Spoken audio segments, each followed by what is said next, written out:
Shalom, praise the lord. ముందుగా ఈ video చూద్దాం. ఈరోజు ప్రపంచవ్యాప్తంగా ఎంతో మంది క్రైస్తవులు క్రిస్మస్ వేడుకలు జరుపుకుంటున్నారు. నేను జీవం గల ఆ దేవునితో ప్రార్థన చేస్తున్నాను, వారికి హిదాయత్ అంటే సన్మార్గాన్ని ప్రసాదించాలని. ఎందుకంటే క్రిస్మస్ అంటే దేవుని ద్వారా పుట్టించబడ్డ యేసు పుట్టినరోజు అని అర్థం తప్పితే బైబిల్ దేవుని పుట్టినరోజు అని కాదు.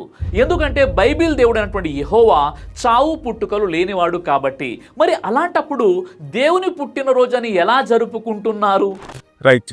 ఆ హిదాయత్ అంటే సన్మార్గమును లోకరక్షకుడును సర్వశక్తిమంతుడైన యేసుక్రీస్తు ఈ వీడియో ద్వారా వీరికి వీరి అనుచరులకు ప్రసాదించాలని మనస్ఫూర్తిగా కోరుకుందాం. వాళ్ళ కోసం ప్రార్థన చేద్దాం.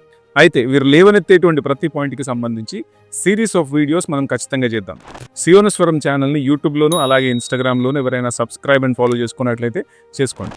ఇకపోతే క్రిస్మస్ అంటే దేవుని ద్వారా పుట్టింపబడినటువంటి యేసుక్రీస్తు పుట్టినరోజే తప్ప బైబిల్ దేవుని పుట్టినరోజు కాదు.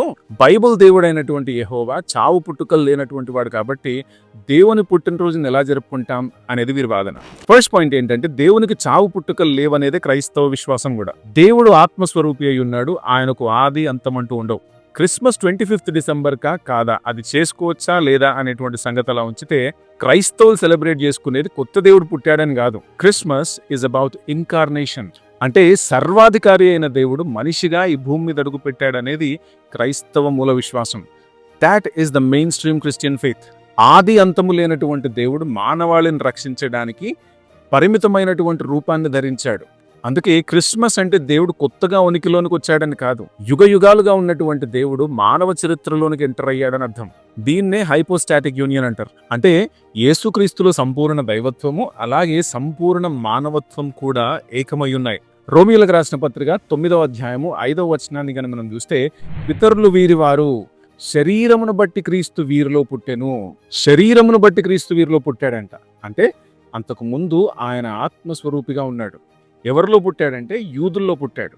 ఈయన అంటే యేసుక్రీస్తు ఏమై ఉన్నాడంటే సర్వాధికారి అయిన దేవుడై ఉండి నిరంతరము స్తోత్రార్హుడై ఉన్నాడు.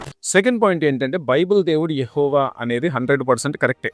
కానీ ఆ యెహోవా అనే నామము తండ్రి అయిన దేవుడితో పాటు యేసుక్రీస్తుకు కూడా సమానంగా వర్తిస్తుంది.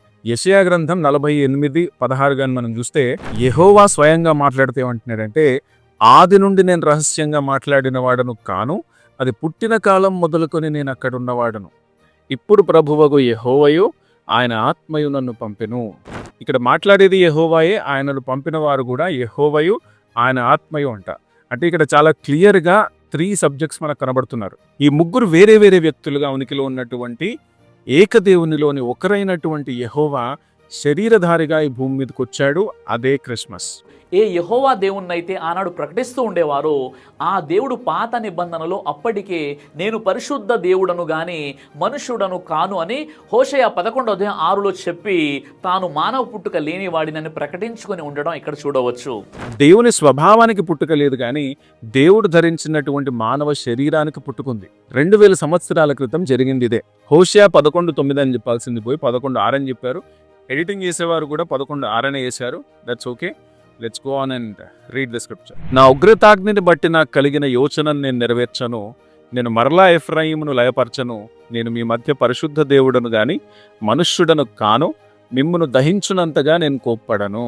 ఈ వచనం అర్థము దేవుడు మనిషి స్వరూపాన్ని ధరించడు అని కాదు. హోషేయ 11వ అధ్యాయము 9వ వచనము దేవుడు తన తీర్పును ఎందుకు ఆపుకున్నాడో వివరిస్తుంది. సింపుల్ భాషలో చెప్పాలంటే మనుషులు మోసపోయినప్పుడు కోపంతో ప్రతీకారం కోరే మనసుతో రియాక్ట్ అవుతారు. మన సహనం అనేటువంటిది పరిమితమైంది, మన ఎమోషన్స్ కూడా టైం టు టైం మారుతూ ఉంటాయి. కానీ దేవుడు తన కార్యాలను హ్యూమన్ లెవెల్ యాంగర్తో చేయడు. ఆయన దేవుడు కాబట్టి మనుషులకు లేనటువంటి సహనము నమ్మకత్వము ఆయనలో ఉంది. మనం మారిపోయినా సరే దేవుడు మాత్రం ఒకేలా నమ్మకంగా ఉంటాడు. ఆ ఉద్దేశంతో ఆయన నేను మనిషిని కాను అన్నాడు. ఆయన మానవ మాతృడిగా అవతరించేవాడు కాదన్న విషయాన్ని బైబిల్ 1 సాముయేలు 15:29లో ఆయన నరుడు కాడు అని ఎలుగెత్తి ప్రకటించడం ఇక్కడ చూడవచ్చు.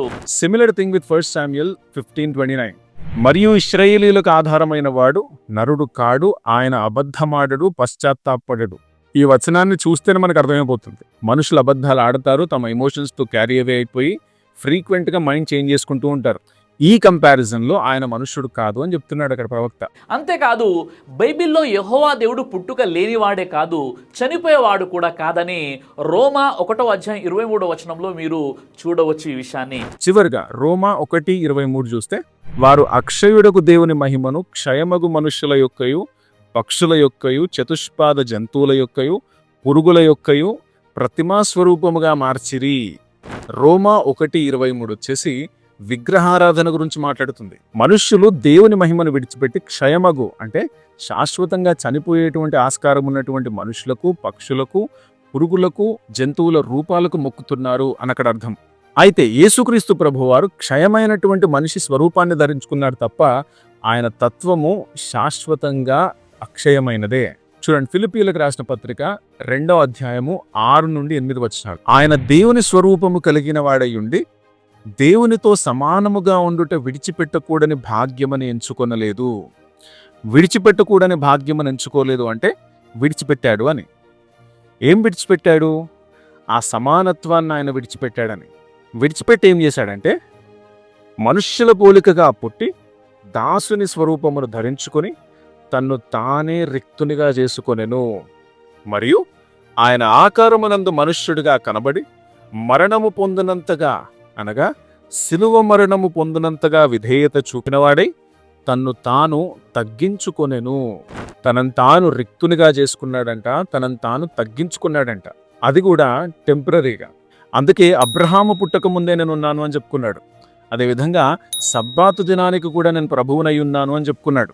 సబ్బాతుకు ప్రభువు సబ్బాతును నియమించినటువంటి దేవుడు అవుతాడు తప్ప మరొకరు కాదు.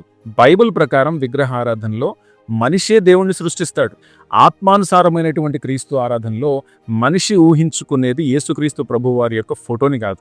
ఆయన పరిశుద్ధతను, ఆయన నీతిని, ఆయన ప్రేమను, ఆయన సార్వభౌమాధికారాన్ని, ఆయన సర్వశక్తిమంతత్వాన్ని, ఇలాగా ఆయన ఇటర్నల్ క్వాలిటీస్ ఊహించుకుంటాం. ఇక్కడ విచిత్రం ఏంటంటే యేసును దేవునిగా నమ్ముతూనే ఆయన చనిపోయిన రోజు పుట్టినరోజు అంటూ సెలబ్రేట్ చేసుకోవడం ఇక మరీ విచిత్రం. ఇకపోతే బైబిల్ పరిభాషలో మరణం అంటే ఆత్మ శరీరము నుండి వేరైపోవడం. ఆత్మకు మరణం అంటూ ఉండదు. సిలువలో యేసుక్రీస్తు ప్రభువారు మరణించినప్పుడు ఆయనలోని మానవ ఆత్మ మానవ శరీరం నుండి వేరైంది. కాబట్టి సిలువలో మరణించింది యేసుక్రీస్తులోని మానవ శరీరం మాత్రమే గాని ఆయనలోని దైవత్వం కాదు. దేవుడు ఆత్మస్వరూపి అయి ఉన్నాడు, ఆయనకు మరణం అనేది ఉండదు. యేసుకు కూడా దైవత్వం ఉందని, ఆయన కూడా దేవుడే అన్న నమ్మకం కూడా మొత్తం క్రైస్తవులంతా యేసును దేవుడని నమ్మరు. యెహోవాను దేవునిగా, యేసును క్రీస్తుగా నమ్మేవారు కూడా అధిక శాతం మంది ఉన్నారు. ఇకపోతే చివరిగా వీరు పాయింట్అవుట్ చేసిన వాళ్ళందరూ కూడా యేసుక్రీస్తు సిలువలో మరణించాడనే నమ్ముతారు. కాబట్టి మన ఫ్రేమ్వర్క్లో ఫిట్ చేసుకోవడానికి అవతల వారి డాక్ట్రినల్ డిఫరెన్స్ని వాడుకోవడం అనేది కరెక్ట్ కాదు. రైట్, అది ఇవాల్టి మన అంశం. మరో వీడియోతో మళ్ళీ కలుసుకుందాం. Praise the lord.